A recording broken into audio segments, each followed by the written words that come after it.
Well, the title spoils it, but I got back to Masters, and I wanted to share the game that got me there. Not the flashiest, but still some interesting stuff to learn from it. Wait a minute. There's a game within the game. In this video are 3 hidden Naya pins. If you find them, make sure to leave a comment with it and you'll get a reward. Okay, back to the video. In this game, we're playing Hwei versus Lux, and we'll tackle early tips to win lane, as well as how to play for the team. It's important to always analyze your lane and game to know how to answer it. Here, I know that Lux's E is easier to hit in my abilities, so I need to play around it. We also both run first strike, so it's important to play around the cooldown of the rune, and to try to take out hers, which she allows us to do right as we get into the lane. I know a lot of Hwei players start E nowadays for the easy EE trade, but I thought it was smarter to start Q, as Q spells have a bigger range, which I needed to take down Lux's first strike.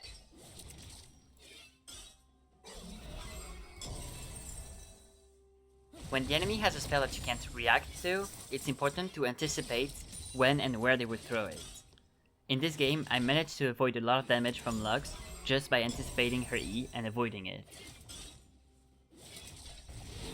Here I used the QE to zone her away from the wave, as well as getting the push myself.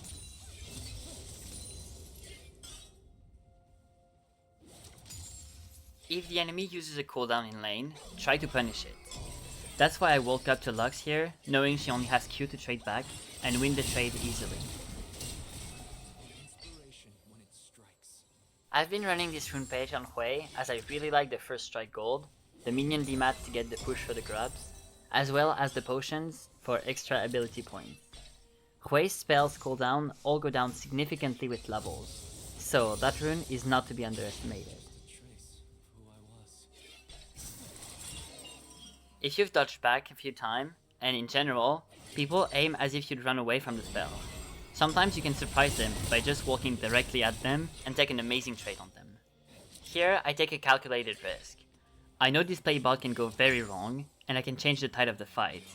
So I check my wave to make sure that Lux won't be able to crash it in time, and I start roaming bot. I know this is greedy, as I'm only level 3, and if my roam ends up being useless, I would have lost a ton mid lane. But sometimes, you have to take such risks, as only one kill could put me in a very good spot. I make it bot in time to change the outcome of the fight, even though I could have played it a bit better. I should have used WW here to shield Sidelaning, instead of using WE. Keeping Sidelaning alive would have led to way more damage than WE could ever give. The bot play would have definitely went wrong if I wasn't there. So I already take a stance in this game, rather than passively waiting for the game to happen around me, like Lux is doing. And you'll see that multiple times in this game, as I'm willing to sacrifice some lane power for the greater good of the team. It's important to always punish your opponent. Here, I see that Lux is trying to crash the wave mid, so I run back there to not let her crash for free. She's so I want to keep her in the lane as long as possible, and not make it easy for her to get a good recall off. I try to cancel Lux's recall with a QW, but sadly it doesn't work.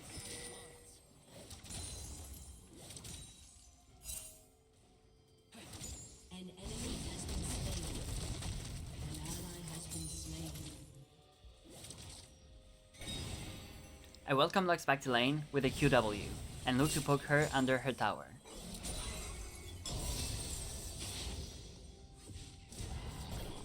She gets caught by the eye, so I pop my damage potion as I know I can do a lot of damage with it.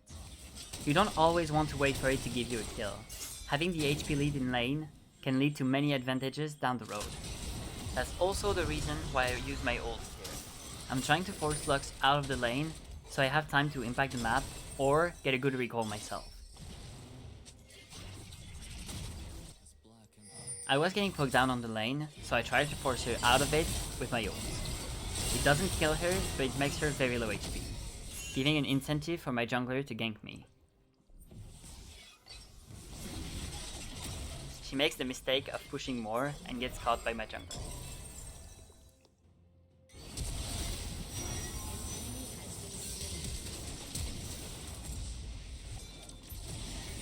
As I'm doing the grubs, I see my teammate needs me, so I instantly rotate.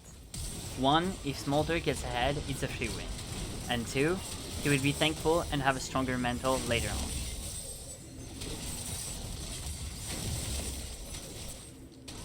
We have a decent fight where we kill the Graves, but unfortunately I chased a bit too much and I end up getting caught by Akali and Lux.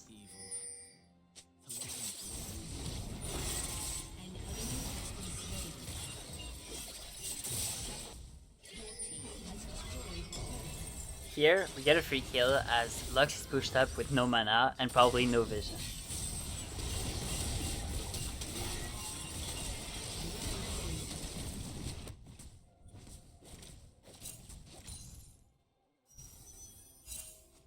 My bot lane pings that the enemies are missing, so I know I have to play safe mid and not push for turret plates. Respecting the team's pings is really important in solo queue, as it's their only way to communicate with you. I clear the wave with my spells, and keep my E in case they show up.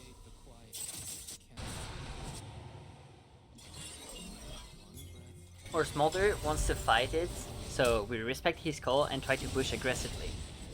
It's the right call as Akali is taking stuff topside, so we have to take something bottside.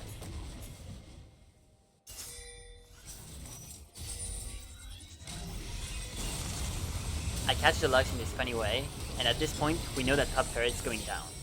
So it's in our best interest to make something happen in bot.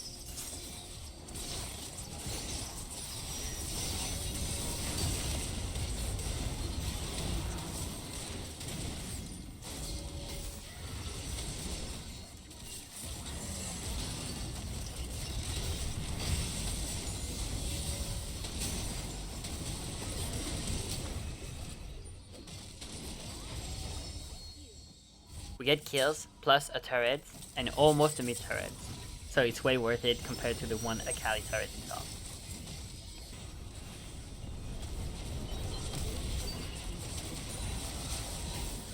In this fight, we stay in the back and throw as much AoE damage as possible.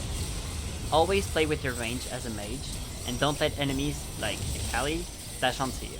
We also have a massive shield value in this fight, as we put it on 3 people at once. It's way better than the WE damage at this point. Here, instead of chasing Akali for a potential kill, we stay with our team to provide support and damage.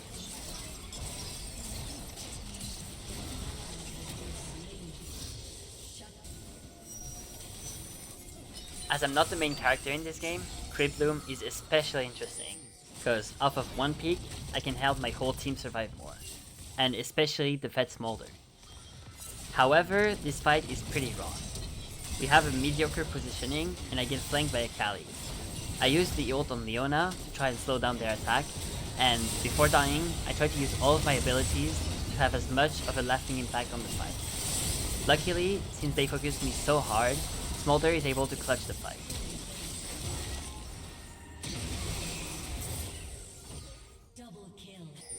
Here I get caught as I'm positioned a bit too forward.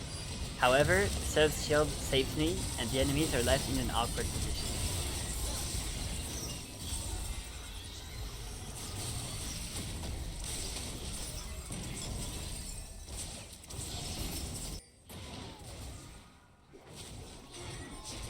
Again here, I allow myself to get jumped on by Kalista, thinking my team would back me up, but they're engaging on the top part of the fight. I shouldn't have tried to land an E on a jumping Kalista, and instead just WQ away while EWing behind me. And my team all die 1 by 1. My positioning this game was a bit sloppy, which is very dangerous, as Hwei can easily get caught with his low base movement speed.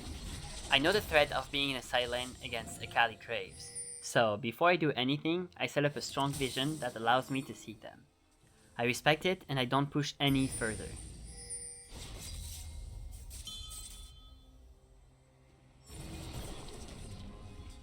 We have a cheeky poke at the Akali here, landing EW followed by QW.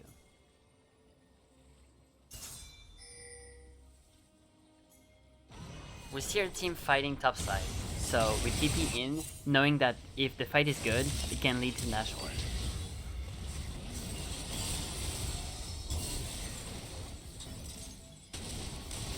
I get surprised here by the burst from the Graves, but the team are still at a numbers advantage, so we win the fights plus the Nash, while Akali pushes bot. I know my win con, and I communicate it to my team to make sure that everyone is on the same page during the fights. The goal is to peel for Smolder.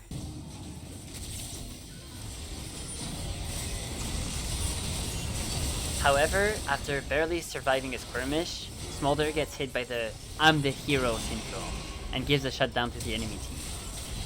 But we trade it out and make the play okay.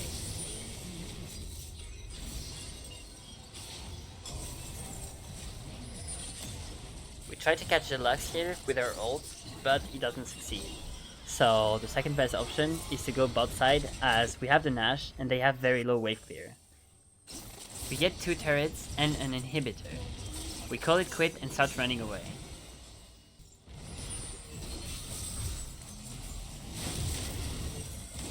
The enemy team overchases us, so we turn on them.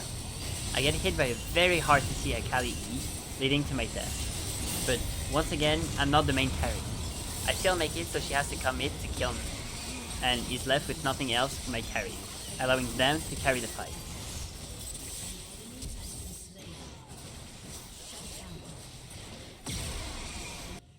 We see that Lux is way overextended, so we go for a catch on her.